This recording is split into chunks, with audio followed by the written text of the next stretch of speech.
హరి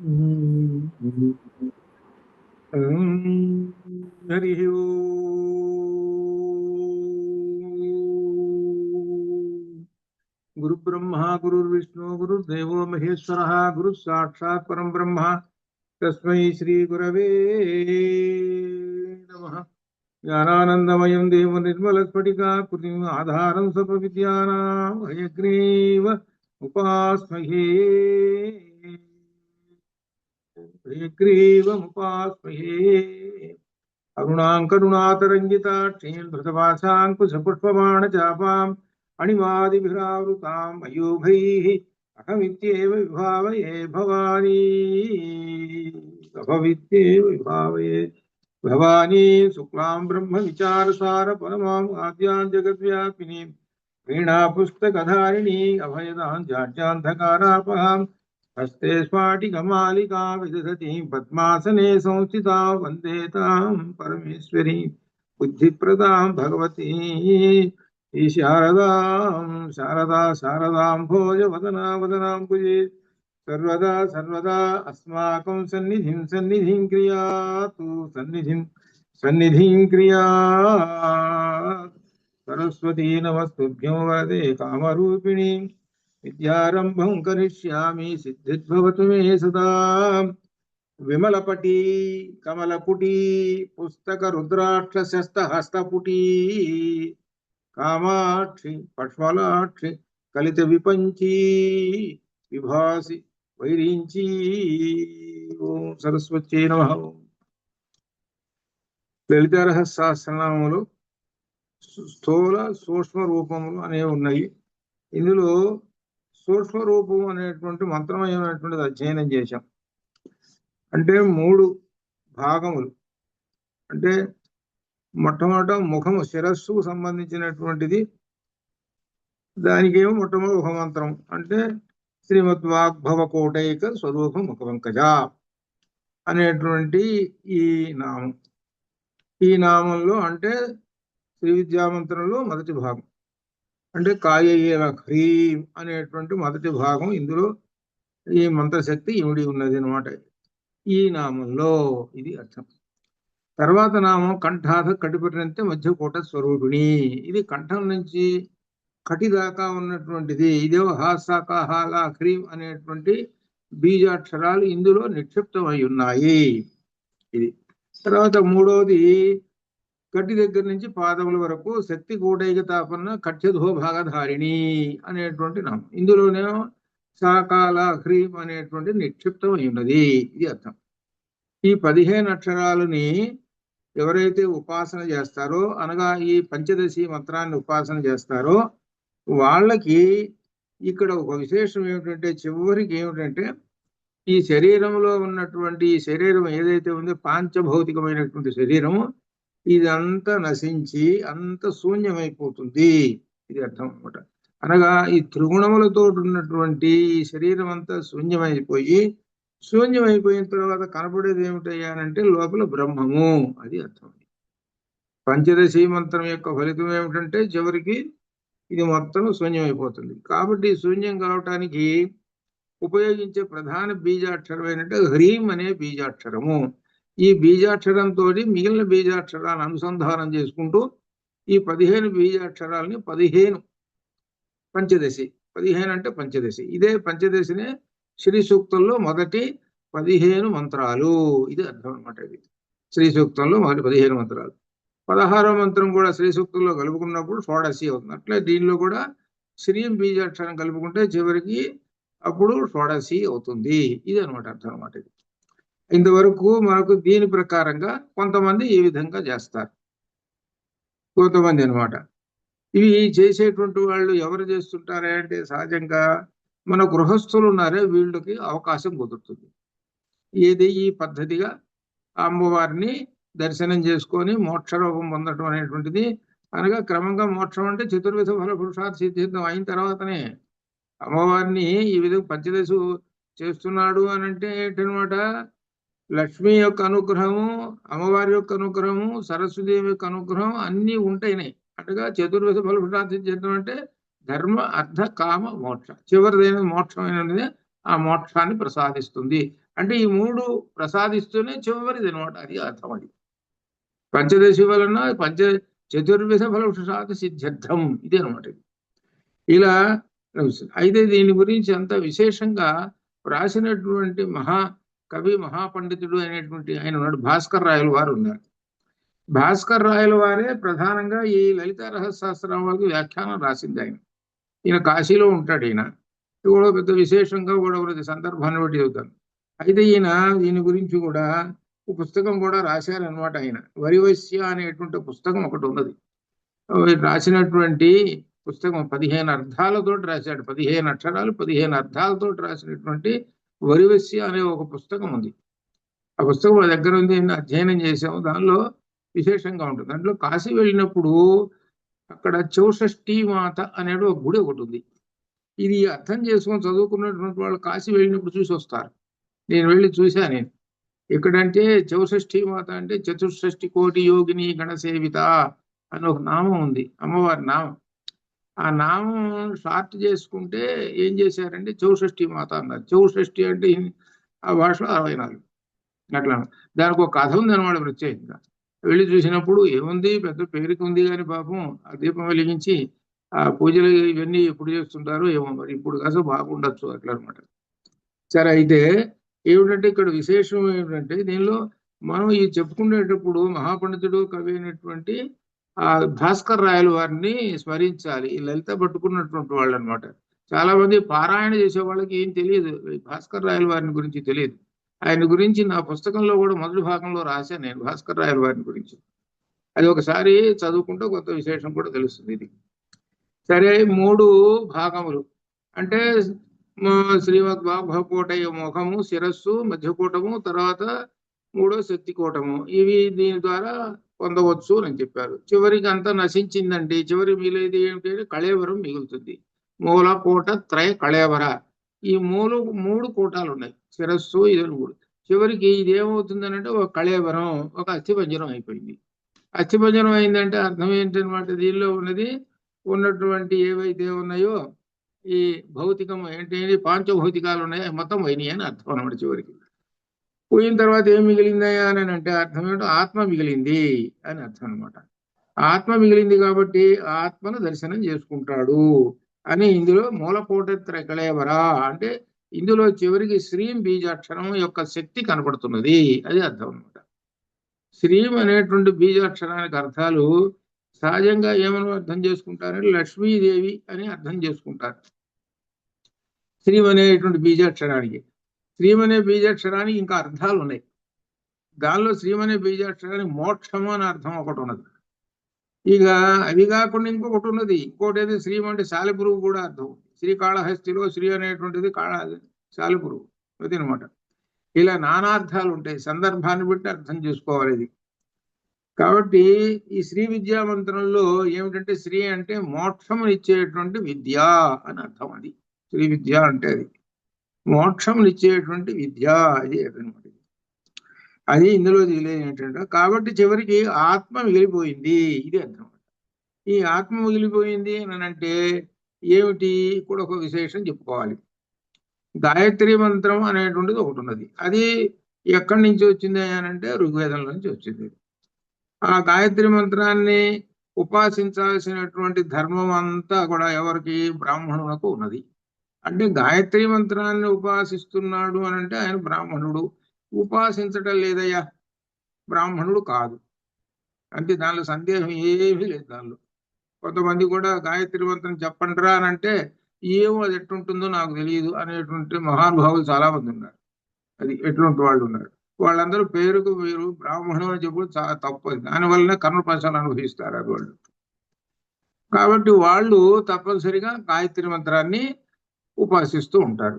మరి బ్రాహ్మణులు ఉపాసిస్తున్నారు కదా, మరి స్త్రీలు ఉన్నారు, అన్ని చతుర్విధ దీనిలో అందరూ ఉన్నారు కదా, మరి వాళ్ళకి ఎట్లా మోక్షం పొందాలి అనేటువంటి విషయం వచ్చినప్పుడు వ్యాసులు వారు అప్పుడు ఈ మంత్రాన్ని ఇచ్చారు, ఏ శ్రీ విద్యా మంత్రాన్ని.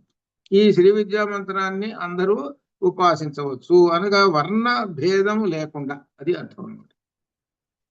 అందరూ ఉపాసించవచ్చు. అయితే దానికి నియమాలు ఉన్నాయి. ఎట్లా గాయత్రి మంత్రానికి ఎట్లా నియమాలు ఉన్నాయి, అట్లా ఇట్లా కూడా నియమాలు. ఏదో రఫ్ గా చదువుకుందాము అనేటువంటిది అలా పెట్టుకోకూడదు. అలా పెట్టుకుంటే లేనిపోయి కొని తెచ్చుకోవటం అవుతుంది. అట్లా ఉండకూడదు.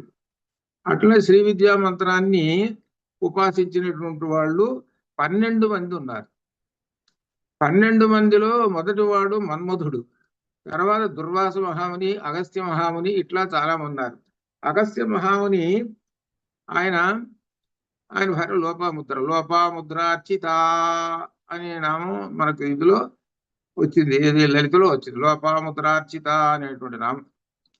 ఈ నామం ఏమిటంటే విశేషం ఏంటంటే లోపాముద్ర అనేటువంటి ఆమె అమ్మవారిని ఆరాధించింది అని అర్థం.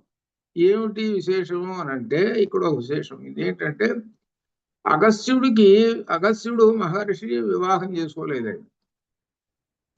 ఆయన వివాహం చేసుకోకపోతే పితృదేవతలు అన్నారట, అయ్యా నువ్వు వివాహం చేసుకోకపోతే ఎట్లరా, మరి సంతానం ఉండాలి కదా, మరి మనం వేదం చెప్పింది కదా, ప్రజాతంతో మా వివచ్చేసి సత్యాన్న ప్రవచితవ్యం అని మనకు వైపున మనకు వేదం చెబుతూనే ఉన్నది కదా, ప్రజాతంతో మా వివచ్చేసి, ప్రజాతంత్వం అంటే సంతానాన్ని పొందుము అని అర్థం అని చెప్పారు కదా, మరి ఎట్లా అంటే సరే మీరు చెప్పినట్టుగా నేను అలానే చేస్తాను అన్నాడు.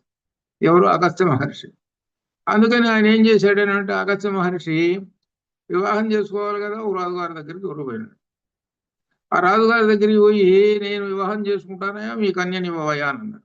అయ్యా బాగానే ఉంది, నువ్వు అడిగావు బాగానే మహర్షి, నీకేమున్నాయి మరి, వివాహం చేసుకుంటారో గృహస్థువు కాబట్టి ఏమిటంటే ధనం సంపాదన ఉండాలి, ఏమైనా ధనాలు ఏమైనా ఉన్నాయా నీ దగ్గర? ఏమీ లేవు నీ దగ్గర, కాబట్టి ధనాలు ఎట్లా, ధనం కావాలి కదా, ఎట్లా ఇచ్చేది నేను అన్నాడు ఆయన.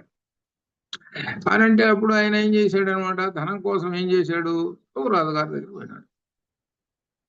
రాజుగారి దగ్గర పోయి ఏమండి నేను వివాహం చేసుకుంటున్నాను కాబట్టి డబ్బులు ఇవ్వండి అని అన్నాడు. మహర్షి గారు కదా, సరే కోరినట్టు తెచ్చుకుని అట్నే తీసుకోండి, అదిగోండి కోశాగారు మీకు కాబట్టినంత తీసుకోండి అన్నాడు. నాకు అట్లా కాదు, కోశాగారంలో చూపించినటువంటి కాబట్టి నేను అట్లా తీసుకొని పోను, నువ్వు అంతా లెక్కలు ఖర్చులన్నీ ఆదాయ వ్యయాలన్నీ లెక్కలు చూసుకొని నీకు మిగిలినటువంటి డబ్బులు ఏమైనా ఉంటే అవి నాకు ఇవ్వన్నాడు అగస్త్యుడు. అంటే అప్పుడు ఆయన గుమాస్తాన్ని పిలిపించాడు, చూపించాడు, అయ్యా ప్లస్ మైనస్ సమానంగా ఉందండి అని అన్నారు. కాబట్టి ₹1 కూడా మిగలటం లేదు. ఇదండి అన్నట్టే, నాకు అక్కర్లేదు, ఆ డబ్బు ప్రజల డబ్బులు నేను తీసుకుపోతే ఎట్లా, అదేం కుదరదని అన్నాడు.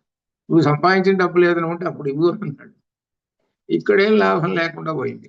ఇంకో రాజుగారి దగ్గర పోయినాడు, అక్కడ అట్టనే ఉంది. చివరికి ఇంకొక రాజుగారి దగ్గర పోతే, ఏమండి మీరు ఇట్లా పోతుంటే లెక్కలన్నీ ఇట్టనే ఉంటుంటాయి, మీకు డబ్బులు ఎట్లా వస్తాయి, కాబట్టి నేను ఉపాయం చెబుతా, నా వెంట రండి అన్నాడు. తీసుకొని పోయినాడు. ఎక్కడికి తీసుకుపోయినాడు అని అంటే వాతాపి ఇల్వలుల దగ్గర తీసుకుపోయినాడు. ఈ వాతాపి ఇల్వలు ఏంటనమాట, వీళ్ళిద్దరూ బ్రాహ్మణులు పిలిపించి, ఏమండి మా ఇంట్లో శ్రాద్ధ కర్మ ఉంది, ఇదిగో నేను భోజనం పెడుతున్నాను తినండి అని అంటారు. వీళ్ళిద్దరు బ్రాహ్మణ రూపంలో ఇద్దరు రాక్షసులు వీళ్ళు. సరే ఈయన అగస్త్యుడు ఉన్నాడు కదా, సరే వీళ్ళిద్దరు పిలిచారు, వచ్చాడు. ఏదైనా వాడు ఎప్పుడు మాదిరిగానే ఇల్వలుడు అనే వాడు వాతాపిని మేకం చేశాడు, మేక మాంసం పెట్టేసేసాడు, శుభ్రంగా ఈయన తిన్నాడు. ఈ ఋతుపర్ణ ఆయన పేరు రాజుగారు ఏదో ఉంది, ఆ రాజుగారు చెప్పాడు, ఏమండో వీడు ఈ పని చేసాడుండో ఇది చేస్తుంటాడుండో అని చెప్పాడు. అని చెబితే సరే నేను చూసుకుంటానులే అన్నాడు. సరే శుభ్రంగా, అంటే అప్పటి కాలంలో మాంసాహారం అనేటువంటి సామాన్యంగా ఉన్నదని అక్కడ అర్థం ఇది. సరే అయిన తర్వాత వీడు ఎప్పుడు కానీ ఇల్వలుడు అంటున్నాడు, లోపల ఉన్నాడుగా వాతాపి ఇటు రారా, ఇంక రారా బయటికి అని అన్నాడు. అంటే అప్పుడు ఆ అగస్త్య మహర్షి ఏమన్నాడు, పొట్టని కాస్త శుభ్రంగా అలా అలా అనుకుంటూ, ఇప్పుడు కూడా మీకు గుర్తుందో లేదో, ఇప్పుడున్న అమెరికా వాళ్ళు మర్చిపోయి ఉంటారు, ఆ పొట్ట మీద పిల్లలకి ఎలా నిమురుతూ ఉంటుంటూ వాతాపి జీర్ణము అని అంటారు. వాతాపి జీర్ణం అంటే మనం పెట్టినటువంటి ఆహార పదార్థము శుభ్రంగా వాతాపి ఆ రోజున ఎలా అయితే అగస్త్య మహర్షి యొక్క శక్తి వలన లోపల బూడిదైపోయినాడు, భస్మం అయిపోయినాడు, అట్లా ఆ విధంగా లోపల తినేటువంటి ఆహారం అంతా భస్మం అయిపోవుగా, అంత శుభ్రంగా అరగాలి, జీర్ణం అయిపోవాలి అని అర్థం అనమాట. వాతాపి జీర్ణం అని అంటే అలా ఆయన పుట్టని ఊరుకొని వాతాపజీర్ణం అని అన్నాడు. అనేటప్పుడు లోపల ఉన్నవాడు బూడిదైపోయాడు. ఇంకప్పుడు ఎల్వలుడికి భయం వేసింది. ఇక నన్ను కూడా చంపేస్తాడు అని భయం వేసింది. అని నమస్కారం చేశాడు. నమస్కారం చేసి, అయ్యా ఇదిగో మేము చాలా డబ్బులు సంపాదించాము. ఎట్లా సంపాదించామంటే ఈ బ్రాహ్మణులు పిలుస్తాం. పిలిచిన వాళ్ళ దగ్గర ఏవో మూట ఉంటుంది, డబ్బుల మూట. ఆ డబ్బుల మూటలన్నీ దాచిపెట్టాం. ఇవ్వండి డబ్బుల మూటలు, ఇవన్నీ బ్రాహ్మణులు మీ వాళ్ళవే అని. సరే మా వాళ్ళే కాబట్టి తీసుకుపోతాను. అవి మొత్తం ఆ మూటలు మొత్తం తీసుకున్నాడు. ఎవరు? ఈ అగస్త్య మహర్షి. అంటే బ్రాహ్మణులవే వాళ్ళేగా ఇది. అప్పుడు ఆ సందర్భంలో అగస్త్య మహర్షి ధర్మాన్ని ఒకటి ప్రకటించాడు. ఏమిటి? ఇది మొదలుగా చేసుకొని బ్రాహ్మణుడు ఎవరు మాంసము ముట్టుకోరాదు అని ఒక ధర్మశాస్త్రం పెట్టేసేసాడు. అది అసలు ముఖ్యమైనటువంటి అది. అందువలన బ్రాహ్మణుడు మాంసం ముట్టుకోరాదు. అట్లానే మద్యము ముట్టుకోరాదని శుక్రాచార్యుడు శాసనం చేశాడు. వాళ్ళు అనుభవించారు కాబట్టి వీటి వల్ల నష్టాలు. బ్రాహ్మణుడు ఎవరు మద్యము సేవించరాదు, మద్య మాంసం ముట్టుకొనరాదు, ఇది బ్రాహ్మణుడి యొక్క లక్షణము అని ఈ విధంగా చెప్పినటువంటి సందర్భాలు అనమాట ఇది. అందుకని అగస్త్యుడి యొక్క కథ ఇప్పుడు వచ్చింది. ఆ అగస్త్యుడి యొక్క భార్య ఎవరు? లోపాముద్ర. ఇప్పుడు డబ్బులు తీసుకొని వచ్చాడు, ధనం కావాల్సినంత. ఈ లోపాముద్ర ఏం చేసింది అని అంటే, ఆ అగస్త్య మహర్షిని, ఏమయ్యా ఈయన పొట్టివాడమ్మా, ఈయన అగస్త్య మహర్షి అంటే పొట్టివాడుగా మనం బొమ్మ కూడా చూపిస్తారనమాట, ఇట్లా ఉన్నాడు. అందుట్లో మహర్షి ఆయన, ఇదంతా ఇది ఎందుకు? మహారాజులు ఉన్నారు కదా, వాళ్ళని పూజ చేసుకో, వాళ్ళని చేసుకుంటే సరిపోతుంది కదా అని అంటే, కాదు నాకు ఆయనే కావాలి అని అమ్మవారిని లోపాముద్ర అర్చన చేసింది. ఇక్కడ అది అమ్మవారి యొక్క అనుగ్రహం వలన లోపాముద్ర అగస్త్యుని యొక్క భార్య. ఎందుకంటే అగస్త్యుడికి ఎంతటి మహాశక్తి సంపన్నుడో అంత శక్తి భార్యకు కూడా వస్తుంది. అది అక్కడ విశేషం. అగస్త్యుడు అంటేనే అందరికీ భయం, రాక్షసుడికి భయం. అంతా ఆయన ఒక్కసారి ఒక మంత్రంతో సముద్రం మొత్తం దాగేశాడు. అగస్త్య మహర్షి అంటే అంత గొప్పవాడు అనమాట. అట్ట ఆ ఇంద్ర పదవిలో ఉన్నటువంటి ఉన్నాడు చూసా, ఆ రాజుగారిని, నహుషుడు అనే రాజుగారిని, ఆ రాజుగారిని శపించేసేసాడు. అంత గొప్పవాడు అనమాట అగస్త్య మహర్షి. అది అనమాట ఆ సందర్భంలో. ఎందుకంటే అగస్త్య మహర్షి అంత గొప్పవాడు అని అన్నాడంటానికి కారణం ఏమిటి? ఇది ప్రశ్న. దీని కారణం ఏమిటి అని అంటే శ్రీ విద్యా మంత్రము, అది అర్థం. శ్రీ విద్యా మంత్రాన్ని ఆయన ఉపాసించాడు. అట్నే దుర్వాస మహాముని అంతటి గొప్పవాడు అయినాడు అంటే ఏమిటంటే కారణము శ్రీ విద్యా మంత్రాన్ని ఉపాసించారు. అట్లా 12 మంది ఉన్నారు. వాళ్ళల్లో విష్ణువు కూడా ఉన్నాడు. విష్ణువు కూడా శ్రీ విద్యా మంత్రాన్ని ఉపాసించాడు. విష్ణువు కూడా శ్రీ విద్యా మంత్రాన్ని ఉపాసించేసేసి మోహిని రూపం దాల్చాడు. ఇది సౌందర్యలహరిలో ఉన్నటువంటి శ్లోకంలో ఉన్నది. ఇది హరిస్వామారాధ్య ప్రణత జన సౌభాగ్య జననీ, అక్కడ వస్తుంది అనమాట. మోహిని రూపం దాల్చేసేసి ఆ శివుడినే మోహింపజేశాడు. అట్లా అనమాట. ఈ విధంగా మనకు పెద్ద పెద్ద దేవతలంతటి వాళ్ళే అమ్మవారిని ఉపాసించారు. అమ్మవారంటే అర్థం ఏమిటి అని అంటే, ఇందులో చివరిన సౌందర్యలహరిలో చివరి శ్లోకంలో చెబుతారు అమ్మవారంటే ఏమిటి అంటే పరబ్రహ్మ మహిషి, పరబ్రహ్మ స్వరూపము. అనగా మనం పరబ్రహ్మాన్ని పుల్లింగంగా భావించుకోవచ్చు, స్త్రీలింగంగా భావించుకోవచ్చు. స్త్రీలింగంగా భావించుకుంటే ఇదిగో ఇట్లా, ఈ లలిత ఇట్లా అనమాట, ఇట్లా అలా అనమాట. ఇది అట్లనే అంటే అర్థం ఏంటి? సగుణ రూపంలో స్త్రీగా, అట్లనే పురుష రూపంలో కూడా అట్లా భావించుకోవచ్చు. ఇది అర్థం. పరబ్రహ్మాన్ని సగుణ రూపంలో. ఇక్కడ నిర్గుణం అయిపోయినటువంటి వాడు ఈ శ్రీ విద్యామంత్రంలో చివరికి ఇదంతా అయిపోయింది. లోపల అంతా శూన్యం అయిపోయింది. లోపల శూన్యం అయిపోయిన తర్వాత ఉన్నది ఏమిటంటే పరమాత్మ సాక్షాత్కారము. అది చెప్పేది చివరికి. అనగా మోక్షం సిద్ధిరస్తు అని చెప్పడం అనమాట. ఇది ఇంతవరకు ఈ 3 కూటములను ఉపాసించుకొని చేసేటువంటి వాళ్ళు అయిన తర్వాత ఈ సూక్ష్మ రూపం అయిపోయిన తర్వాత అంతకన్నా గొప్పదైనట్టు సూక్ష్మ తమము, సూక్ష్మ తరము, సూక్ష్మ తమము అట్లా వస్తుంది. సూక్ష్మ తరము మొట్టమొదట సూక్ష్మము, సూక్ష్మ తరము, సూక్ష్మ తమము అలా వస్తుంది. ఇప్పుడు ఇందులో అయిపోయిన తర్వాత మనకి ఈ కుండలిని యోగం చూశారు. దీనిలో సూక్ష్మ తమము, సూక్ష్మ తరము తర్వాత ఇదేంటి 5వ భాగం. దీనిలో కులామృతైక రసిక, ఇది అష్టాక్షరీ మంత్రం. ఇది అనమాట. ఇది కులామృతైక రసిక. ఇది కుల అమృత, కుల అమృత ఏక రసిక, ఇది పదాలు. కుల ఇక్కడ మూలాధారం నుండి వస్తున్నటువంటి అమృత, అమృతం యొక్క ఏక రసిక. ఏక అంటే ఇక్కడ అర్థం ముఖ్యము, ప్రధానము. ఇప్పుడు మనకి ఎక్కడైనా ఏక అని వస్తే దాన్ని ప్రధానం అనే అర్థంలో చూసుకోవాలి, ఒకటి అని కాదు. ఇక్కడ ఏక అంటే ప్రధానం, ముఖ్యంగా. రసిక ముఖ్య రస అనుభూతి కలిగినటువంటిది. మూలాధారము నుండి సహస్రారమును చేరి అమృతమును పానము చేయుట యందు ఆసక్తురాలే శ్రీమంత. మూలాధారం నుంచి ఎక్కడికి చేరుతున్నది అమ్మవారు అంటే సహస్రారానికి చేరుతున్నది. మూలాధారం నుంచి సహస్రారానికి చేరుతుంటుంది. ఆ చేరుతున్నప్పుడు అమృతము కురుస్తూ ఉంటుంటుంది. అమృతం వర్షిస్తూ, మేఘం ఎట్లయితే ఆ వర్షాన్ని కురిపిస్తూ ఆనందాన్ని ఇస్తుందో అట్లా ఆ విధంగా ఎంత దూరం వెళ్ళిపోతుంది అంటే చివరి యొక్క స్టేజ్ ఏమిటంటే మనం బ్రహ్మరంధ్రంలో ఉన్నటువంటి అమ్మవారి యొక్క స్థానం. దాన్నే పరమపదము అని రకరకాల పేర్లతో చెప్పుకోవచ్చు. ఎక్కడి నుంచి ప్రారంభమవుతుంది అని అంటే మూలాధారం నుంచి ప్రారంభమవుతుంది. ఇక్కడ ఒక విశేషం చెబుతున్నాం ఏంటంటే ఇటువైపు మొదలయ్యే స్థానం మూలాధారము, అటువైపు అంత్యమయ్యేనట్టు చివరి స్థానము ఉన్నట్టు సహస్రారం. ఇది మూలాధారము, అటు సహస్రారం. ఈ మూలాధారం నుంచి సహస్రారం దాకా మొత్తం 7. 7 మధ్యలో ఉన్నాయి ఒక 5 ఉన్నాయి. 5 ఉన్నాయి అంటే 5 చక్రాలు. ఈ 5 చక్రాలలో రసాన్ని కురిపించుకుంటూ అనగా ఆ సాధకుడు ఆ అమృతాన్ని సేవించుకుంటూ పైకి వచ్చేస్తాడు. ఎక్కడికి వస్తాడు? సహస్రారానికి వచ్చేస్తాడు. సహస్రారానికి వచ్చి అక్కడ అనుభవిస్తాడు అనమాట. ఇది అనమాట. అంటే అర్థం ఏమిటి? షట్చక్ర భేదన అని అర్థం.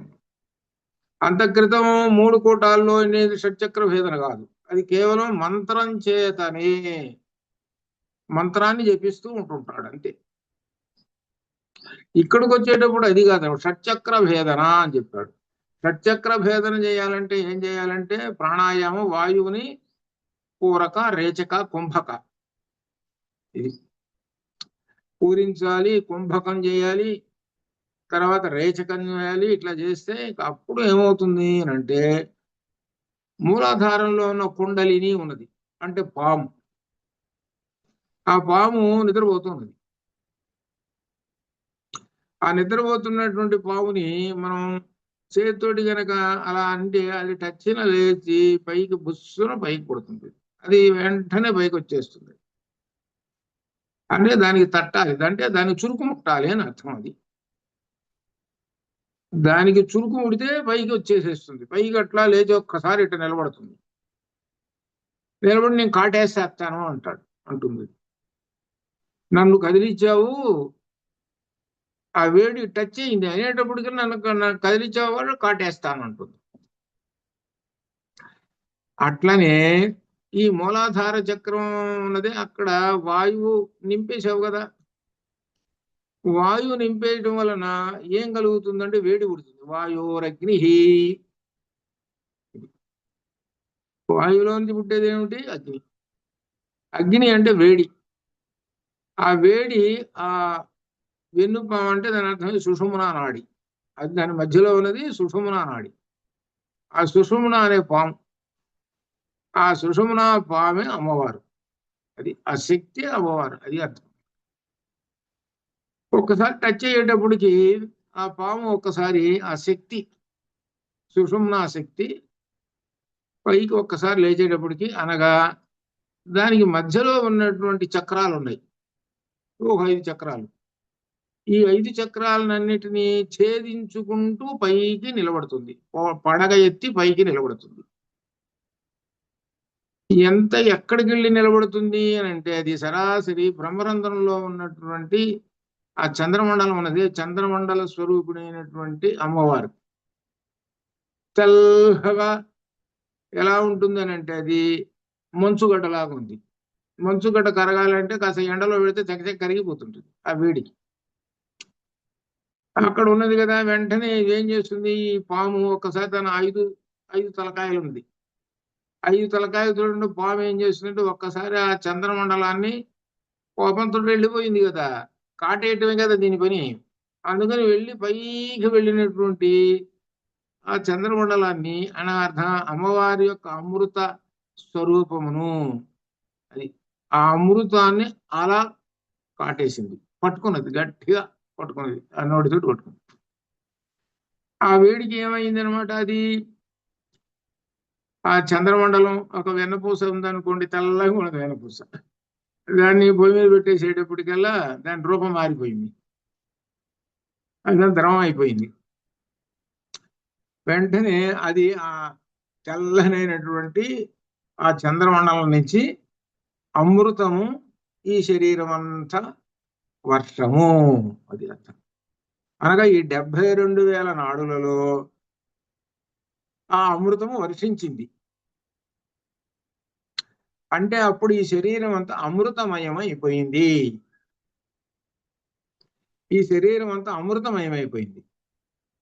అంటే అర్థం ఏమిటి? ఈ శరీరానికి ఎటువంటి కష్టాలు కానీ ఇటువంటి అమృతం ఒక రకమైన ఏం చెప్పాలంటే ఒక దైవ స్వరూపం అయిపోయింది. అయిపోయిన తర్వాత ఆ ఆ పాము ఏం చేసింది, తన కార్యక్రమం పూర్తయింది. కార్యక్రమం పూర్తయ్యేటప్పుడు యథావిధిగా తన యొక్క స్థానానికి వచ్చి కుండలిలో కూర్చున్నది.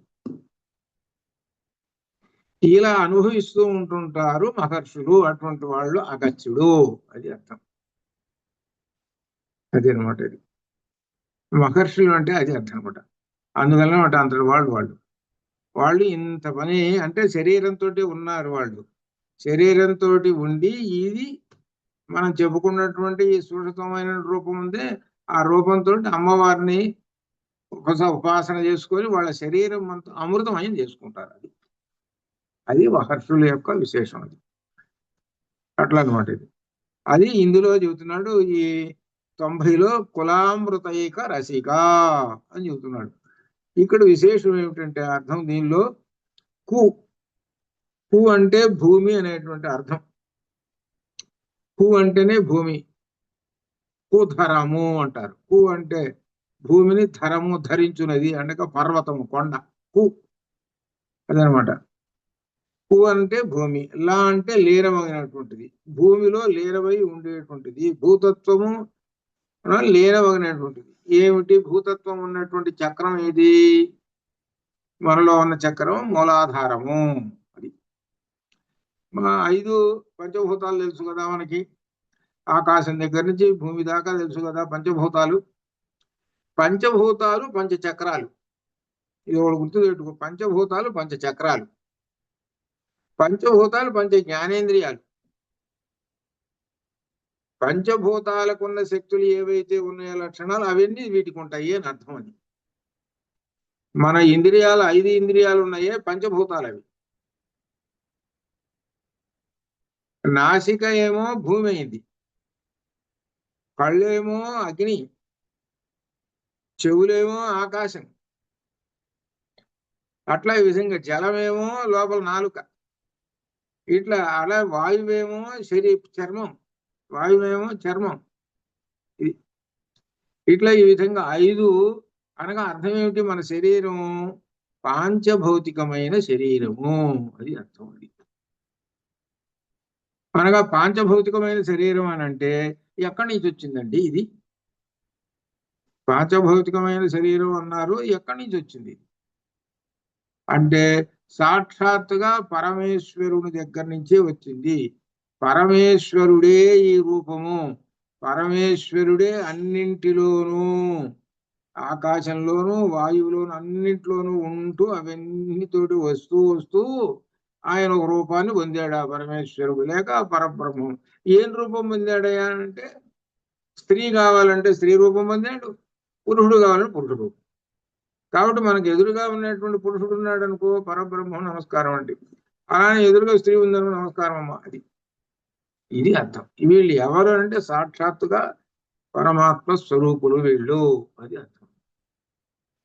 అటువంటి ఈ శరీరంతో ఉన్నటువంటి పరబ్రహ్మ ఉన్నాడే ఈ శరీరము. అందుకని ఏం చెబుతున్నారంటే నువ్వు పరబ్రహ్మ స్వరూపంరా, అని అంటే అదేమిటి అని అనుకుంటాడు. అవును, నీలోనే ఉన్నాడు, అద్వైతం. ఆ పరమాత్మ ఎక్కడో లేడు, నీలోనే ఉన్నాడు. అదే మనకు సౌందర్యలహరిలోని దీనిలో కూడా వస్తుంది. ఆ లోపల ఉన్నటువంటి వాడిని ఏం చేస్తామనంటే, నీవు ఎప్పుడు బయట ప్రపంచాన్ని చూస్తున్నావు, బాహ్య ప్రపంచాన్ని. లోపల కూడా తిప్పుకో కళ్ళు, కళ్ళు నీవు లోపలికి తిప్పుకోరా. తిప్పుకుంటే అప్పుడు ఏం చేస్తుంది, నీకు మొత్తం కనపడుతుంది ప్రపంచం అంతా. చివరికి పరమాత్మ కనపడతాడురా నీకు. కాబట్టి పరమాత్మ ఎక్కడున్నాడు అని అంటే నీ శరీరంలోనే ఉన్నాడు. అదే మనకు ఆలయాల్లో పెడుతుంటారు, ఏమిటంటే మంత్రపుష్పం. అది నీవార సూకవత్తన్వి పీతాభ స్వచ్ఛనోపమా తస్యా శిఖాయా మధ్య పరమాత్మ వ్యవస్థిత స బ్రహ్మ స శివ సారీ సొట్టర పరమస్వరాట్ అని ఈ విధంగా మొదలుపెట్టి చూస్తుంటారు. అంటే ప్రతిరోజు మనం ఏంటనమాట, మన శరీరంలో పరమాత్మ ఉన్నాడు, ఆ పరమాత్మను దర్శించుకుంటున్నాము. ఆ పరమాత్మకి మన శరీరం అనేటువంటిది ఒక ఇనప పంజరం లాగా ఉన్నది. అటువంటి ఆ పరమాత్మ ఏం చేస్తాడనంటే, ఉండి ఉండి ఎప్పుడు ఆ కర్మఫలాలు తగ్గట్టుగా అనుభవించిన తర్వాత బయటకు వెళ్ళిపోతుంటాడు. కాబట్టి వెళ్ళిపోక ముందే నీవు లోపల ఆత్మ దర్శనం చేసుకోవాలి, ఆత్మ సాక్షాత్కారము. అదే అందుకోసమనే మనకు భగవద్గీత అని ఉపనిషత్తులని చెప్పారు. వాటి యొక్క సారమే మనకి ఈ లలిత. ఈ లలిత చదువుతున్నామనంటే అవి కూడా కలిసి వస్తాయి, అదే అనమాట. కాబట్టి దీనిలో విధానాలు చెబుతున్నారు. ఇందాక మూలకోటెత్తరే కళేబరా అనేటు ఒక విధానం చెప్పాడు, మంత్ర దీక్ష తీసుకొని చేసేవాళ్ళు. ఇప్పుడు ఇది ప్రాణాయామం చేసి గాలిని బంధించి షట్చక్ర భేదం చేసి అమ్మవారిని దర్శనం చేసుకోవటం అనేటువంటిది ఒక మార్గం అండి అని చెబుతున్నారు. ఇదేనమాట, ఇది అర్థం. కాబట్టి ఎవరికి ఏది చేత అయితే ఉందో ఎవరు పట్టుకుంటారు. ఇది ఒక విధానం చెబుతున్నాడు అనమాట. ఇది అలా అనమాట. దీనిలో కులామృతైక రసిక ఏమిటంటే, మూలాధారం నుండి సహస్రారం చేరి అమృతమును పానం చేయటం ఎందు ఆసక్తురాలైనటువంటి అమ్మవారికి నమస్కారము, అది చెబుతున్నారు. అయితే ఇక్కడ ఒక విశేషం కూడా ఉన్నది. ఏమిటంటే 3 ఆచారాలు వస్తుంటాయి. 3 ఆచారాలని ఉన్నాయి. అమ్మవారిని దర్శించడం కోసం, అమ్మవారి యొక్క అనుగ్రహం పొందడానికి 3 ఆచారాలు ఉన్నాయి. ఏమిటంటే 3 ఆచారాలు, ఒకటి కౌలాచారం. ఒకటి కౌలాచారం అంటే, కౌలాచారం అంటే శ్రీచక్రార్చనం అర్చన చేయటం అనమాట. శ్రీచక్రాన్ని అర్చన చేస్తుంటారే, అది కౌలాచారం. రెండోది సమయాచారం. సమయాచారం అంటే ఏమిటనంటే, దీనిలో కేవలం వేద మంత్రాలతోటి అర్చన చేయటం. అది అమ్మవారిని సమయాచారం. ఎక్కువగా ఈ సమయాచారము చేసేటువంటి వాళ్ళు ఎక్కువగా మన ఇళ్లల్లో ఉంటున్నారు, చూశారు, అమ్మవారిని పూజలు చేస్తుంటారే. ఇట్లా ఇదంతా ఏమిటనమాట, సమయాచారం వాళ్ళకి. అంటే ఏమిటి, ఈ లలితని మొత్తం 1000 నామాలని తోటి కుంకుమ పూజ కానీ, పూలతోటి కానీ, లేకపోతే ఇంకా గురువు గారు చెప్తారు ఏమిటంటే మూలమంత్రంతో చేయటం కానీ, లేక బాలామంత్రంతో, ఇవన్నీ ఉంటాయి రకరకాలైనటువంటి ఈ అర్చనలు చేస్తుంటారు. వీళ్ళందరూ కూడా ఏంటి, సమయాచార తత్పరా. అది అలా అమ్మవారి ముందు ఇవి శ్రీ సూక్తం అంటే ఇటువంటివన్నీ కూడా అమ్మవారి. శ్రీ సూక్తం ఎవరిది, అమ్మవారికి. అట్లనే ఇంకా ఉన్నది, ఇంకో పుస్తకం ఉన్నది, అది వాళ్ళందరికీ వాళ్ళకి చెప్పాను చాలా వరకు. మీ అదృష్టం ఎట్లా ఉంటుంది, చాలా గొప్పది, మంత్రమయమైనటువంటి అదే పుస్తకం. ఏంటంటే శ్రీదేవి మహిమునా స్తోత్రం. శ్రీదేవి మహిమునా స్తోత్రం. దానిలో ఉండేటువంటిది బాలామంత్రము, శ్రీ విద్యా మంత్రము, మహాషోడశాక్షరి మంత్రముల యొక్క విశేషాలు. అది దుర్వాసు మహామని కృతం. అది ఏదైతే శ్రీదేవి మహిమునా స్తోత్రం, అది అనమాట. అది అట్లా అనమాట. అట్లా ఆ విధంగా ఉపాసనలు చేస్తుంటారే, పూజనలు చేస్తుంటారు, వాళ్ళందరూ కూడా సమయాచార తత్పరా. మనకు సమయాచార తత్పరా వచ్చింది కదా, ఒక నామం వచ్చింది అమ్మవారికి, సమయాచార తత్పర అని నామం వచ్చింది. అది ఒకటి. 2 ఇక 3వది ఉంది, ఇది వామాచారము. వామాచారము ఈ తంత్రవాదులు చేస్తారు. వామాచారం అనేటువంటిది మన గృహస్థులు కానీ మనం ఎవరు పట్టుకోము. ఈ వామాచారంలో ఏమిటంటే రకరకములైనటువంటివి ఉంటాయి. పంచమకారాలు కూడా ఉంటాయి ఇందులో వామాచారంలో. మనం ఇందులో సుందరకాండలో ఒక పేజీలో రాశా, ఎక్కడ ఆ లంకలో ఉన్నటువంటి వాళ్ళు ఆ రాక్షసులు పంచమకారాలను కూడా చేస్తుంటారు అని. ఇట్లా అలా మకారాలు చేసి పూజించేటువంటి వాళ్ళు అమ్మవారి సాక్షాత్కారం పొంది ఏవో కొన్ని శక్తులు పొంది వాళ్ళు ఏం చేస్తారంటే రకరకాల పనులు చేస్తుంటారు. అది అట్లా ఈ విధంగా అమ్మవారిని ఉపాసించేటువంటి వాళ్ళు ఇలా ఉన్నారు చెబుతున్నారు. ఇది ఇందులో దానిలో మనం సహజంగా ఎక్కువ కౌలాచారం అంటే శ్రీచక్రాన్ని ఉపాసన చేసుకుంటూ అమ్మవారిని ఉపాసన చేసుకుంటూ వాళ్ళని, అలాగనే సమయాచార తత్పరాన్ని కూడా చూసుకుంటున్నాం. అనగా కేవలం మంత్రముల ద్వారానే అమ్మవారిని అర్చన చేయటము, ఇది అర్థం. ఇది సమయాచార తత్పర, అది అర్థం. వామాచారం అవతల పక్కన పెట్టేసేయండి. వామాచారం ఎవరు అంటే వాళ్ళందరికీ ఇక వేరే వాళ్ళు ఉంటారు, రాక్షసులు అటువంటి వాళ్ళు, రాక్షస ప్రవృత్తి ఉన్నటువంటి వాళ్ళు ఉంటారు. రాక్షస ప్రవృత్తి మనిషే కానీ వాడికి రాక్షస ప్రవృత్తి ఉంటుంది, అది అటువంటి వాళ్ళు చేస్తుంటారు అన్నమాట. కాబట్టి ఇందులో మనకు ఈ విధంగా అమ్మవారిని ఉపాసన చేసేటువంటి విధానాలు అన్నమాట ఇది. ఇలా కాబట్టి కులామృతైకర శిఖ అనేటువంటిది ఏమిటంటే ఇది ఎవరికి పనికొస్తుంది అంటే యోగులకు పనికొస్తుంటుంది, జితేంద్రియులైన యోగులకు. ఇంద్రియములను జయించినటువంటి యోగులకు. అంటే ఇంద్రియాలను జయించిన యోగులు అంటే అర్థం ఏమిటంటే మొట్టమొదటిగా గృహస్థాశ్రమం వాడు కాదు అని అర్థం. అది గృహస్థాశ్రమం వాడికి ఇది పనికిరాదు, చేయలేడు. గృహస్థాశ్రమం ఉన్నటువంటి వాడికి మొట్టమొదటి చెప్పారు చూసారు, పంచదశి చెప్పారే, అది పనికొస్తుంది, అది అర్థం. చూడండి, అక్కడ గృహస్థుకు చెప్పాడు, ఇక్కడ యోగులకి చెప్పాడు. ఇదనమాట దీనిలో యోగులు అనుభవించేటువంటిది అనమాట, వాళ్ళు అనుభవిస్తారనమాట. మూలాధారముడు సహస్రాలు సుషుమ్న వరకు. అయితే చివరికి ఫలితం ఏమిటి అని అంటే మొట్టమొదటి చెప్పారు చూశారు, ఏమిటనంటే పంచదశి మంత్రం ద్వారా పొందుతారే వాడు గొప్పవాడు. అలానే ఇక్కడ కూడా ఎవరంటే యోగులు కూడా వాళ్ళు కూడా. కానీ వామాచారం దగ్గరకు వచ్చేటప్పటికే తేడా వస్తుంది. ఏమిటంటే రాక్షస ప్రవృత్తి కదా అక్కడ. రాక్షస ప్రవృత్తి అనేటువంటిది ఏమవుతుందనంటే ధర్మం విజృంభించినప్పుడు అది నశిస్తుంది. లంకలో ఉన్నది ఏంటి, వామాచారం ఉంది. వామాచారం ఏమైంది అప్పుడు చివరికి?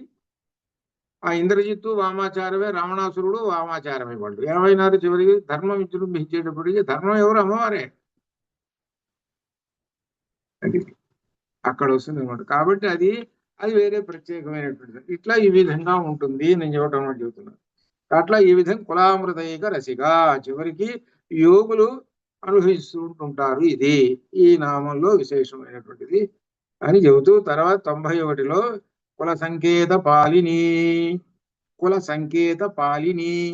పాలిని అంటే రక్షించున్నది అని అర్థం అనమాట. కుల అంటే శాస్త్రమందు చెప్పినటువంటి ఏ విధమైన ఉపాసన ఉన్నదో సంకేత రహస్యములను ఆ మంత్రాలను పాలిని రక్షించున్నది అని అర్థం. ఉపాసన రహస్యములను రక్షిస్తూ ఉంటుంటుంది అని అర్థం దీనిలో. అంటే ఒక మంత్రాన్ని ఉపదేశం తీసుకున్నాం అనుకోండి, దాన్ని చెబుతున్నారు ఉపాసకుడిని రక్షిస్తూ ఉంటుంది ఒకటి. ఆ దేవత ఎవరంటే దేవతను గురించి చెబుతున్నారు. దేవతని గురించి చెప్పటము, ఉపాసకుడిని గురించి చెప్పటము.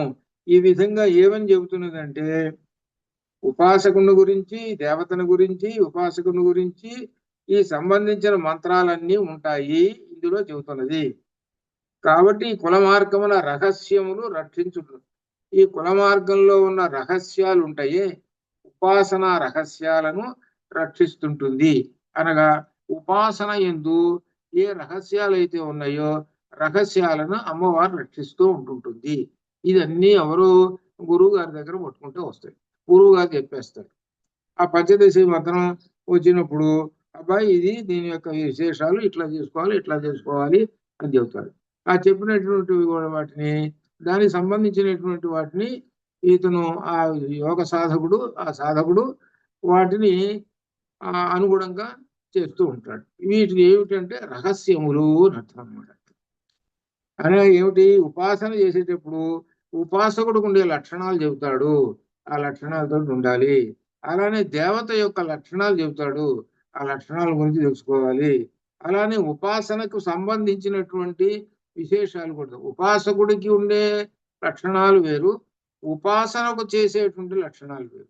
ఇవన్నీ గురువు చెప్తారు, వాటన్నిటిని పాటిస్తూ ఉంటాడు. అలా పాటిస్తున్నాడు అని అంటే అమ్మవారు వీటిని రక్షిస్తూ ఉన్నది అని అర్థం అనమాట. ఈ మూడింటిని రక్షిస్తూ ఉన్నది అని అర్థం అనమాట. అమ్మవారి యొక్క అనుగ్రహం వలన ఈ మూడు ఎల్లప్పుడూ కూడా వాడి వెంట వస్తూ ఉంటుంటాయి అని అర్థం. అది ఈ మూడు ఉంటేనే గాని ఉపాసన చేయలేడు వాడు, అది అనమాట. కాబట్టి దానికి సంబంధించిన మంత్రాలు ఈ మూడు అనమాట. ఏవేంటనమాట ఈ మూడు? ఉపాసకుడు, ఉపాసన, దేవత, అది ముగ్గురు. వీళ్ళకి సంబంధించినటువంటి ఇవి చైతన్యవంతాలు. ఇవన్నీ కూడా ఇవి శాస్త్రము నిర్దేశంగా ఉన్నాయి. దీనిని కులము అంటారు, దీనిని శ్రీమాత, దీనిని కులము కు అనేటువంటి ఈ మార్గం ఏమిటి? 6 చక్రాల మార్గం ఏదైతే ఉన్నదో ఆ మార్గాన్ని కుల మార్గం అంటారు. ఆ కుల మార్గాన్ని రక్షిస్తూ ఉంటుంటుంది అమ్మవారు. అది ఎవరు ఉపాసన ఎవరైతే మంత్రదీక్ష ఉంటారో వాళ్ళ సంగతి ఇదంతా. అదే అర్థం అనమాట. కాబట్టి ఇది ఏ స్థాయికి వెళ్ళిపోతున్నదో చూసుకోండి. మంత్ర దీక్ష అనేటువంటిది ఎట్లా ఉంటుందో చూసుకోండి. ఆ మంత్ర దీక్ష అనేటువంటిది ఇట్లా, ఆ మంత్రం యొక్క ప్రభావం వలన ఏం చేస్తుంది అంటే ఇతడు చైతన్యవంతమై మహా చైతన్యవంతం అవుతాడు. మహా చైతన్యవంతమై కావటం వలన ఇతనికి అనేక విశేషాలు సంబంధించినటువంటి తెలుస్తాయి. మహర్షులు ఉన్నారు చూశారు, మనం కథల్లో, పురాణ కథల్లో కానీ వాటిల్లో వీటిలో వస్తుంటుంటాయి అన్ని. ఏమిటంటే వాళ్ళు జరిగిపోయింది చెబుతారు, జరగబోయేది చెబుతారు. ఇప్పుడు ఉదాహరణకి ఆ మహర్షి శాపం పెట్టాడు, అయిపోయిన తర్వాత శాపం పెట్టిన తర్వాత ఏమండి శాప విమోచనం అంటే అనేటప్పటికి ఆయన ఇప్పటికీ ఎప్పుడో రామచంద్రమూర్తి వస్తాడు, ఎన్నో లక్షల సంవత్సరాలకి. ఆయన వచ్చినప్పుడు ఇలా ఉంటుంది, ఇట్లా, అప్పుడు నీ శాప విమోచనం వస్తుంది. మరి రాబోయేది మీరు ఎట్లా చెప్పారు? వీడికి శాపం పెట్టింది ఎందుకంటే వీడిని కంట్రోల్ చేయాలి. వీడిని కంట్రోల్ చేయాలి. కంట్రోల్ చేయకపోతే వీడిని గందరగోళం చేసి పారేస్తాడు. ఆంజనేయ స్వామి చిన్నప్పుడు ఏం చేస్తున్నాడు అంటే పిచ్చి పిచ్చి ఎక్కువ చేష్టలు చేసేస్తున్నాడు. ఆ మునుల దగ్గరికి పోవటం, ఆ మునులు ఏదో పనులు చేసుకుంటుంటే, యజ్ఞయాగాలు చేస్తుంటే అవిని తీసి అవతల వారేయటం, లేకపోతే ఏదో పిచ్చి పనులు కొన్ని కోచి పనులు, ఒక రంగం అంటారే కోచి పనులు అని, ఈ విధంగా చేస్తున్నారు. అప్పుడు వాళ్ళందరూ కలిసి ఏం చేశారు, ఏమిటి వీడు ఇట్లా చేస్తున్నాడు అని వాళ్ళు దేవి దృష్టితో చూశారు.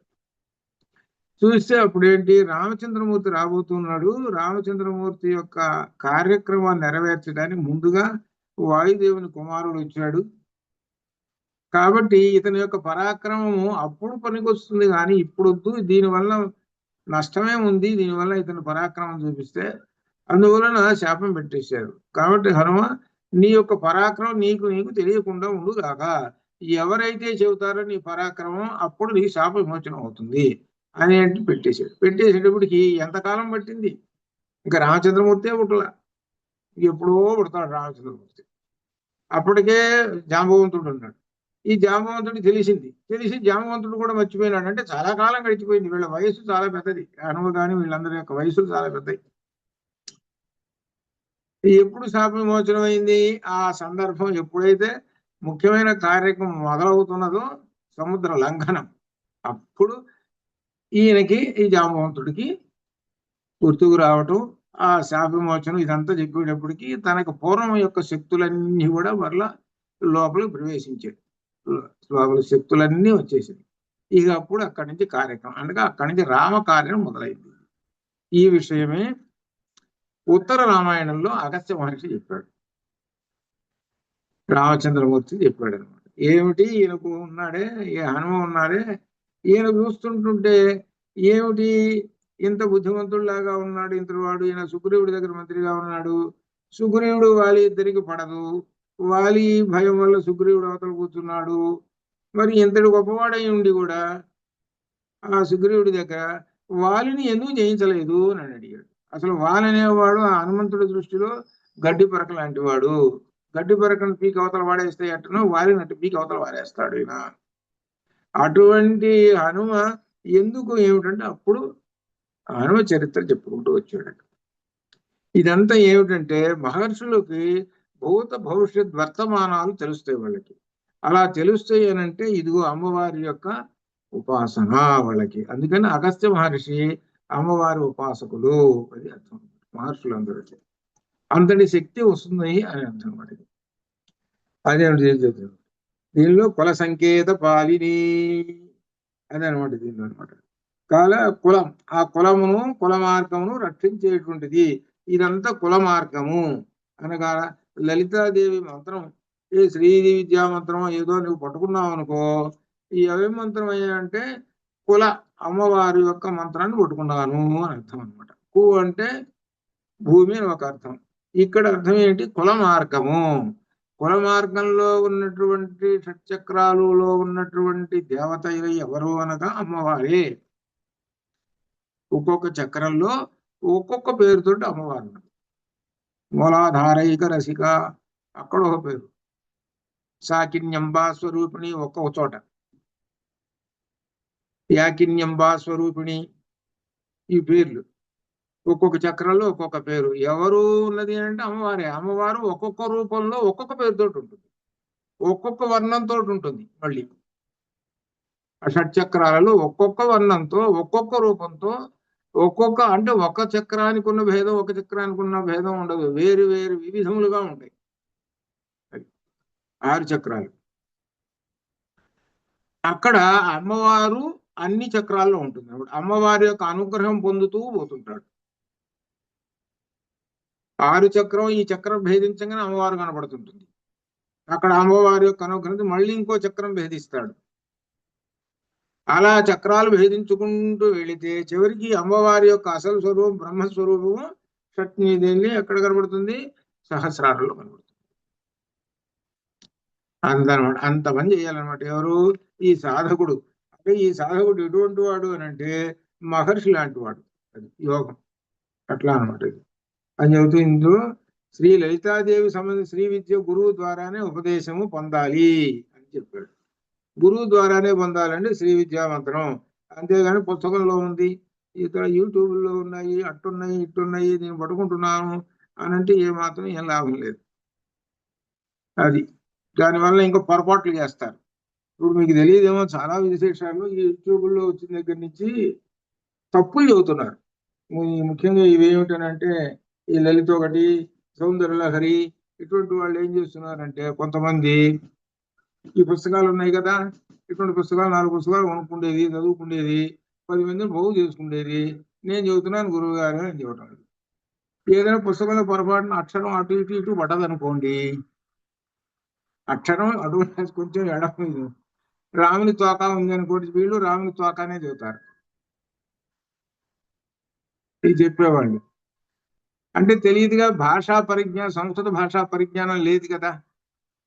అది ఇది కాకపోతే ఏమంటారంటే ఇది మన పుస్తకంలో ఉందండి అంటారు. మీకు గమ్మత్తు ఒకటి చెబుతాం. మీకు 10 బదులు 100 అని చెప్పామనుకోండి, ఎవడు లెక్క చేయడు మనల్ని. 10 బదులు 100 అనేటువంటి సత్యమే కదా, సత్యమే కాబట్టి ఏమండి 10 బదులు 100 అండి అని అంటే, చాలా చెప్పావులేవా నాకు తెలియదు అనుకున్నావా అని అంటాడు. నేను చెప్పేది సత్యం అయ్యా, నాకు తెలుసు అయ్యా అన్న అసలు లెక్కే చేయడు వాడు. ఇంకొకడు వస్తాడు 10 బదులు 90 అంటాడు. ఏమిటంటాడు? అవునయ్యా, రీసెర్చ్ చేసి అమెరికాలో న్యూయార్క్ యూనివర్సిటీలో కనుక్కున్నారు, 10 బదులు 90 నా దగ్గర ఉన్నది పుస్తకం, నేను చెప్పమంటే చెబుతాననేసరికి చుట్టూ ముగుతారు జనం. అటువంటి వాళ్ళు కూడా పెద్దవాళ్లే చెబుతున్నారు. ఈ చిన్నవాళ్ళ సంగతి కాదు, పెద్దవాళ్లే చెబుతున్నారు. 10 బదులు 90 అని చెప్పేటువంటి వాళ్ళు పెద్దవాళ్ళు ఉన్నారు. వాళ్ళ పేర్లు చెప్పాలి అని అంటే మనం దీనిలో రికార్డ్ అవుతుంది కాబట్టి చెప్పట్లేదు. అది అలా చెబితే అప్పుడు ఎంత బాగా చెప్పారండి, ఇంతకాలం నుంచి మాకు తెలియటం లేదండి, ఇప్పుడు తెలుసుకున్నారు, కొత్త శాస్త్రం తెలుసుకున్నామండి అనేటువంటి వాళ్ళు ఎంతమంది ఉన్నారు. అది ఇది ఏమిటో చెప్పమంటే విడిగా ఇది దీనిలో కాకుండా రికార్డ్ అవుతుంది, దానిలో అప్పుడు చెప్పుకుంటున్నాం. ఎందుకంటే మనిషి ఏంటంటే సత్యం ఎప్పుడైతే వీడికి దృష్టి లేదో, సత్యాన్ని తెలుసుకుందాము అనేటువంటి దృష్టి. అందుకనే వేదం చెబుతున్నది, ఉపనిషత్తు చెప్తున్నది, సత్యం తెలుసుకోరా. సత్యం అంటే శాశ్వతము, శాశ్వతమైనది తెలుసుకోరా అని చెబితే వీడు ఎంతసేపుడు అశాశ్వతమైనదంటే భలే ఇష్టం వీడికి. అశాశ్వతమైనటువంటిది భలే ఇష్టం వీడికి. అక్కడ పరిగెత్తుతుంటాడు వీడు. అంత అజ్ఞాని. అందుకని భండాసురుడు వాడి బుర్రలో బాగా తెష్ట వేసి కూర్చుంటాడు. అది వాడే చెడగొట్టేది. అందుకని భండాసురుడు అది అయిపోయింది, చూసావు. అందుకని అమ్మవారి యొక్క ఆ శక్తి కనుక ఉంటే వాడు 10 అని చెబుతుంటే అప్పుడు వెంటనే కనిపెట్టేస్తాడు. ఓహో, వీడు ఇటువంటి వాడా, ఎంత చెడగొడతాడో వీడు అని అర్థం చేసుకుని వాడి జోలి ఓడి, వాడి దగ్గరికి ఓడు. అందుకని అమ్మవారి యొక్క శక్తి అంటే ఈ జ్ఞాన శక్తి ఎప్పుడైతే ఉన్నదో అప్పుడు వాడు తెలుసుకుంటాడు కావాలని వీడు చేస్తున్నాడు. ఎందుకంటే వాడు ఎవడు పట్టించుకుంటాడు? 10,100 అంటే 10,90 అంటే పట్టించుకుంటాడు. అది వాడు పైకి రావాలంటే 10,90 అని చెప్పండి, బోర్డు పెట్టండి, మీకు మీ దగ్గరకు అందరూ పరిగెత్తుకుంటూ వస్తారు. 10,90 అని పెట్టగానే బోర్డు అందరూ పరిగెత్తుకుంటూ వస్తారు. రేపు మునిగిపోతున్నది ఏటి ఈ ప్రపంచము అని పెట్టండి బోర్డు, అందరూ పరిగెత్తుకుంటూ వస్తారు. మేము ఎప్పుడో చదువుకునేటప్పుడు ఫిత్ ఫామ్ చదువుకుంటాం, 1962లో ఫిత్ ఫామ్ అని. అప్పుడు పేపర్ వచ్చేది, రోజు పోస్ట్లో వచ్చేది పేపర్. ఏమొచ్చిందని అంటే, చైనాలో వాడుట ఇదిగో ఫలానా తారీఖున ప్రపంచం మునిగిపోతుంది అని ఒకటి చెప్పేట. అది పేపర్లో ప్రకటించారు. ఇక మాకు అందరికి కూడా పిల్లలం కదా మేమందరం, ఓహో మునిగిపోతుంది ఇక అలా. ఇంకొక రహస్యం కూడా ఉంది. ఈ మునిగిపోతుంది అనేటప్పటికీ ఎవడైతే బాకీలు కట్టాలో వాడు ప్రతివాడు ఈ డేటు తర్వాత కడతానంటే అంటున్నాడు. నిజంగా జరిగిందండి. ఈ డేటు తర్వాత నేను కడతానంటే ఈ డేటు దాకా నేను కట్టనంటాడు. మునిగిపోయేది కదా ఎటుకూడి, నువ్వైనా ఏం చేసుకుంటావు. చాలా విచిత్ర 1962 సంగతి. దేవుడు చైనాలో ఒకటి చెప్పాట. తర్వాత ఒకసారి స్కైలాబ్ పడుతుందని చెప్పారు గురువు గారు. ఒకటే స్కైలాబ్. అది ఇట్లా ఆ పేపర్ అంతా గోలవాలు చేసింది అప్పుడు. ఇట్లా ఈ విధంగా చివరికి ఏమైంది, ఏం కాదు, ఆస్ట్రేలియాలో భయపడ్డది, ఎక్కడో సముద్రంలో భయపడ్డది. అమెరికా వాడు తిప్పాడు దాన్ని, తీసి స్కైలో దాంట్లో పడేసాడు. అబ్బో, ఆ పేపర్ వాడు గోలవాలు చేశాడు. ఆ పేపర్ వాడు వాడే, పేరు ఎందుకు చెప్పుకోవడం. అది ఎందుకు, ఆ పేపర్ బాగా పైకి రావాలి. ఇప్పుడు నువ్వు బాగా పేరు రావాలి అని అంటే ఏంటంటే ఇటువంటి వార్తల్ని బాగా చేయాలి. అందుకనే వెనక మా గురువు గారు కూడా ఒక శ్లోకం చెప్పాడు. ఒకడు పనికి మాలినోడు ఉన్నట్టు, వాడుట అందరి పేరు పైకి వస్తున్నది, నా పేరు పైకి రావాలి ఎట్లా అని అడిగాట. ఎవరో కొట్టవాడిని అడిగాట, ఒరే నేను ఒక ఉపాయం చెబుతారా, చేయరా, నీ పేరు అందరూ చెప్పుకుంటారా అన్నట్టు. ఏం చేస్తామంటే ఘటం భింద్యాత్ పటం ఝింద్యాత్ అన్నట్టు, లేదా కుర్యాత్వా గార్ధభస్వరం అని చెప్పాట. ముందేం చేస్తావు, ఇంట్లో ఉన్న కొండలన్నీ తీసుకొచ్చి బజార్లో పడేసి పగలగొట్టు, అప్పుడు పేరు వస్తుంది. అప్పటికి రాదనుకో, పటం చింజాతి, వస్త్రం లోపల ఇంట్లో ఉన్న గుడ్డలన్నీ బజార్లో చూసుకుంటే చించేసి, అప్పుడు కూడా పేరు రాకపోతే కుర్యాత్వా గార్ధభస్వరం, లేకపోతే ఊరంతా తిరుగుతూ గాడిదలాగా అరు, గాడిద ఎట్టయితే ఒండ్రు పెడుతుంటుందో అట్లా ఒండ్రు పెడుతుంది అని ఈ విధంగా రకరకాలైనటువంటి ఉపాయాలు చెప్పాట. అంటే ఏమిటి చూసారా, వీడి యొక్క అజ్ఞానం ఎట్లా ఉన్నదో పేరు రావాలట. అందుకని అటువంటి వాళ్ళు మహానుభావులు కూడా ఉన్నారు. ఆ మహానుభావుల పేర్లు చెప్పడం బాగుండదు. ఎందుకంటే అలా చెబితేనే కానీ రాదు. మనం ఎంతైనా కలర్ పూయాలి. 10 100 చెబితే ఎవడంటాడు, 10 90 అని చెబితే వింటాడు ఎవడన్నా. అది అందుకని ఏంటంటే ఇది అంతా కూడా ఎవరైనా ఇలా చెబుతుంటుంటే, ఈ అజ్ఞానమైన సూక్తులు చెబుతుంటుంటే అమ్మవారు ఏం చేస్తుందంటే దాని నుంచి మనం రక్షిస్తుంటుంది. వెంటనే చెప్పేస్తుంది, ఇదంతా అశాశ్వతమైన చెబుతున్నాడు రా ఇవన్నీ కూడా, కాబట్టి వాటిని పక్కన పెట్టేసేయండి. చాలా విశేషాలు ఇప్పుడు జరుగుతున్నాయి, చాలా యూట్యూబ్లో వస్తున్నాయి, చాలా ఉన్నాయి. వీళ్ళందరూ చిన్నవాళ్ళేం కాదు, పెద్దవాళ్లే వీళ్ళందరూ. అట్లా అనమాట. అందుకని చెబుతున్నానంటే అమ్మవారి యొక్క అనుగ్రహం కనుక ఉంటే వాళ్ళు ఇటువంటి పట్టుకోరు, వాళ్ళు ఇటువంటి చేష్టలు చేయరు. వాళ్ళు అమ్మవారి యొక్క అనుగ్రహం ఏంటంటే సర్వాత్మన సర్వం కల్విదం బ్రహ్మ. మనం ఉపనిషత్తు చదువుకుంటున్నాం, ఇన్నిట్లో ఎక్కడైనా వచ్చిందేమో చూడండి, ఎక్కడైనా భేదం అనేటువంటిది ఎక్కడన్నా చెప్తున్నాడేమో, ఎక్కడ కూడా మహర్షి గారి దగ్గరికి కుర్రవాడు వచ్చి నాకు చదువు చెప్పండి అన్నారు. అరే మీ అమ్మ నాన్న పేరు చెప్పండి ఏంట్రా అని అన్నాడు. వెళ్ళి తల్లిని అడుగుతాడు. తల్లి ఉన్న నిజం చెప్పింది. తీసుకొచ్చి ఉన్న నిజం తీసుకొచ్చి గురువు గారు చెప్పాడు. అన్ని నిజాలే. మరి గురువు గారు చెప్పిన తర్వాత నీవు నీ తండ్రి పేరు ఎవరో ఏమిటో అనే సంగతి నేను చెప్పను పో అన్నాడా? ఇక్కడ ఏమిటి గురువు యొక్క మహర్షి గౌతమ మహర్షి యొక్క గొప్పతనం, మహర్షి యొక్క గొప్పతనం సత్యకామ జాబాలకి నేను నీకు ఉపనయనం చేస్తాను అని ఉపనయనం చేశాడు. అంటే చదువు చెప్పడానికి చూసుకుంటే మరి ఎంత మరి మహర్షి యొక్క గొప్ప విశేషం అది అర్థం చేసుకోవాలి. నేను ఉపనయనం చేస్తున్నాను నేను అంటే తండ్రి తర్వాత మళ్ళీ తండ్రి అంతటి వాడు ఎవరంటే గురువు గారు. కాబట్టి నేను ఉపనయనం అంటే తండ్రి ఉపనయనం చేయాలి. ఉపనయనం చేసి వేదం చెప్పాడు. వేదం చెప్పి చివరి నీకు ఆత్మతత్వం చెప్పాలి కాబట్టి 400 ఆవులు ఇచ్చి చివరి ఇవి చేసుకుంటారా అని చెప్పాడు. మరి ఇంకా మరి వేదం ఏం చెబుతున్నది? మరి ఇక్కడ ఏమన్నా వ్యతిరేకం ఎక్కడన్నా చెప్పిందా? ఏమన్నా వేదం? అలానే ఇప్పుడు పంచాగ్ని వీధిలో కూడా వీళ్ళిద్దరు తండ్రి కొడుకులు ఇద్దరు రాజుగారి దగ్గరికి వచ్చాడు. వచ్చి ఏమండి మాకు ఈ పంచాగ్ని విద్య చెప్పండి అన్నాడు. నేను బ్రాహ్మణుని కదా, నువ్వు క్షత్రియుడు, నాకన్నా నువ్వు ఒక డౌన్ తక్కువ కాబట్టి నిన్ను నేను అడగటం ఏమిటి అన్నాడా? ఏం అనలేదే అక్కడ. ఎంత గొప్ప విశేషం. అందుకనే వేదములలో అనగా వేదం అన్నమాట. ఇది మనం చదువుకుంటుంది వేదం. వేదములలో ఎంత విశేషంగా ఉందో చూసుకోండి. బ్రహ్మ విద్యను గురించి, జ్ఞానం గురించి. ఎత్ర జ్ఞాన తత్ర అంబా స్థితి అని చెప్పాలి. అమ్మవారు అక్కడ ఉంటుంది. ఎక్కడైతే జ్ఞానం ఉన్నదో అక్కడల్లా అమ్మవారు ఉంటుంది. అమ్మవారి యొక్క అనుగ్రహం అనమాట. అంత విశేషమైనటువంటిది అనమాట. అమ్మవారి యొక్క అనుగ్రహం కలుగుతుంది అని చెప్పటం అనమాట. ఈ లలిత రహస్యాస్త్రనామాల్లో ఉన్నటువంటి ఈ మంత్రశాస్త్రాన్ని అధ్యయనం చేసుకొని ఉపాసన చేసి ఉండేటువంటి వాళ్ళకు అది అర్థమాట. అది అర్థం అనమాట. అదే విషయాన్ని గురువు ద్వారా ఉపాసన చేసుకోవాలండి అని చెబుతున్నారు. శ్రీ విద్యా శాస్త్రచారం అని రహస్యములు 3 ఉన్నాయి. శ్రీచక్ర సంకేతము, మంత్ర సంకేతము, పూజా సంకేతము, ఈ 3 రహస్యాలు. ఈ 3 రహస్యాలు సహజంగా పూజా సంకేతము అనేటువంటిది మనం చేస్తుంటాం. ఇది అందరికీ అనుకూలమైనటువంటిది. అయితే ఈ విధానాలు ఏమిటంటే ఒక్కొక్కటి గొప్ప. ఇది అంటారు చూశారు, ఏమిటి యూనివర్సిటీ వచ్చాడండి ఫస్ట్ అంటుంటారు, తర్వాత ఫస్ట్ క్లాస్ అంటారు. ఎట్లా ఈ విధంగా అలా శక్తులు అనమాట, పవర్. అట్లా సామాన్యమైనటువంటిది పూజా సంకేతము, ఇది అర్థం. అయితే వీటి యొక్క అన్నింటిలోనూ అమ్మవారు. అది అనమాట. దీనిలో మంత్ర సంకేతం పంచదశి మంత్రాన్ని ఉపాసించేటువంటి వాళ్ళు అంతకన్నా గొప్పది ఏమిటంటే శ్రీచక్ర ఉపాసన. అది అర్థం.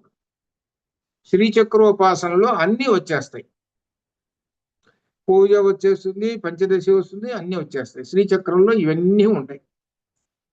శ్రీచక్రం అనేటువంటిది ఒక సగుణ రూపంలో ఈ మంత్రమయమైనటువంటి శక్తులన్నింటిని కూడా ఒక చోట సగుణ రూపంలో ఒక వస్తు రూపంలో పెట్టారు.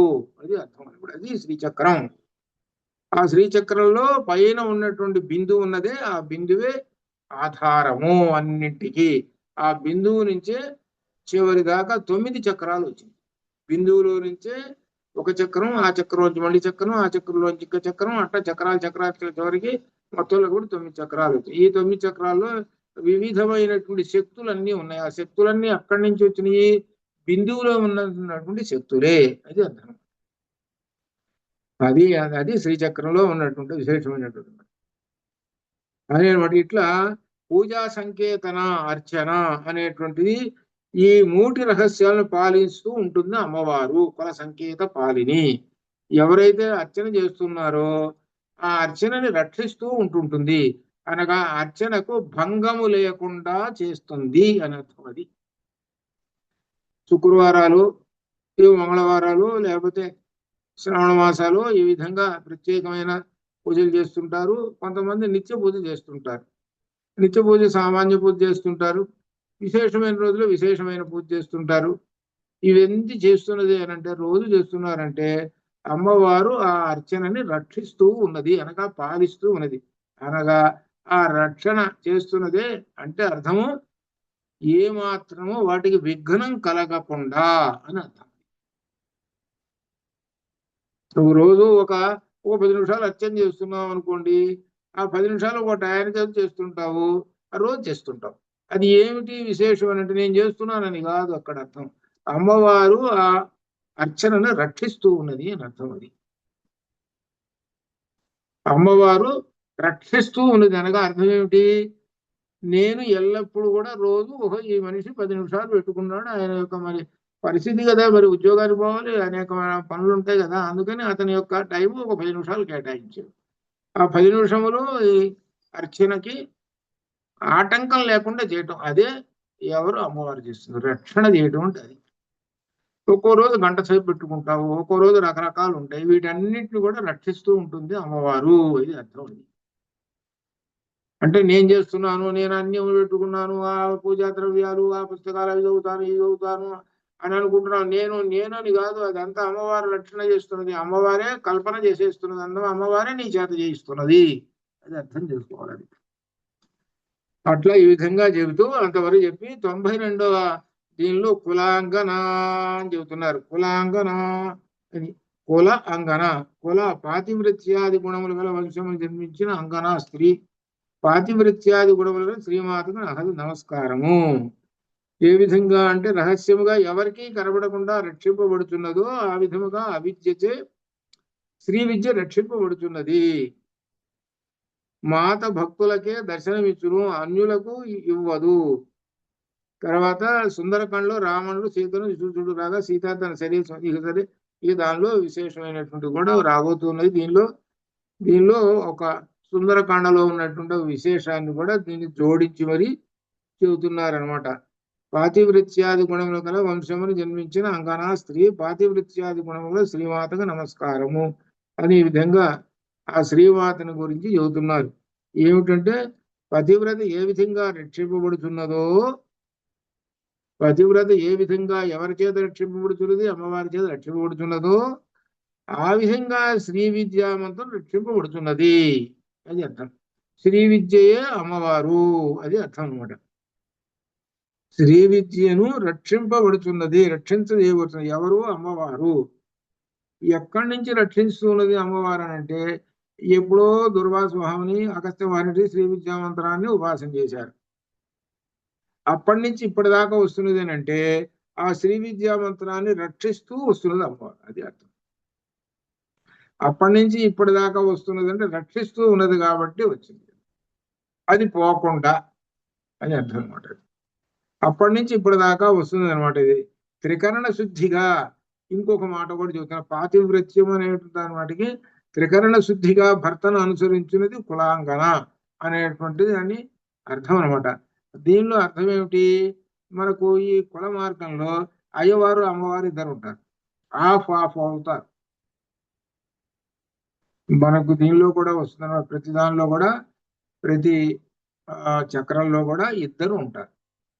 హంసేశ్వర, హంసి, హంసేశ్వర, 2 హంసలు ఉంటాయి.